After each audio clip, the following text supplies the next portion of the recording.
Hello, welcome back to my channel. আচ্ছা, এই video ক্লিপটা দেখে তোমরা কি কিছু গেস করতে পারছো আমাদের মাথার মধ্যে কি চলছে? চলো তাহলে সেদিনের পুরো গল্পটা তোমাদের সাথে আমি শেয়ার করি। আগের দিন মাত্র 10 মিনিটের আলোচনায় আমি আর দিদি চেম্বারে বসে ঠিক করি আমরা আমাদের সদ্য বিবাহিত সিনিয়র দাদার বাড়িতে কার্তিক ঠাকুর দেব।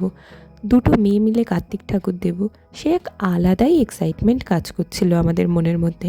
সেদিন চেম্বারে তো আমাদের আর একটা কাজেও মন বসেনি যখন থেকে এই কার্তিক ঠাকুরের আলোচনাটা হয়েছে। কিন্তু মেন প্রবলেম হলো আমরা দাদার বাড়ি চিনি না, তাই আমরা ভেবেছিলাম যে চেম্বারে গিয়ে দাদার ডেস্কে দাদার কার্তিক ঠাকুরটা বসিয়ে দেব। যেমন ভাবা তেমন কাজ। বাড়ি আসার সময় আমাদের ছোট্ট ভাইপো মানে কার্তিক ঠাকুরকে কিনে এনে ওই দিন রাত্রে রেখে দিয়েছিলাম। পরের দিন তিনি তো ট্রেন মেট্রো হাঁটি হাঁটি করে চলে গেলেন চেম্বারে। গিয়ে আমরা আবার একটা চিঠিও লিখে নিয়ে গিয়েছিলাম বাড়ি থেকে, আর তাতে লেখা ছিল আমাদেরকে কত টাকা দিতে হবে, আমরা কি কি খেতে চাই, আর একটা ছোট্ট ছড়া।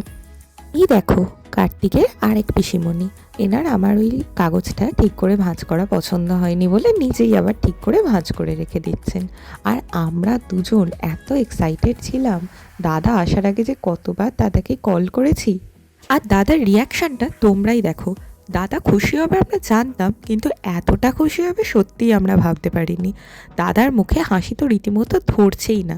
আর এইবারই তো আসল সময়, ওই চিরকুটটা মানে সরি ওই এক পেজের বড় ফর্দটা পড়ার সময়। দাদা পড়ার সময় এমন এক্সপ্রেশন দিচ্ছিল যেন মনে হচ্ছিল আমরা দাদার সম্পত্তির অর্ধেক চেয়ে বসেছি। তোমরাই আমাদের ভাইপোকে দেখে বলো তো কি মিষ্টি দেখতে হয়েছে না ওকে। তারপর ছেলের মাকেও কল করা হলো, ছেলেকে বাড়ি নিয়ে যেতে হবে তো, আর ছেলের বাবা তো এখন ছেলেকে নিয়ে ফটোশ্যুট করতেই ব্যস্ত।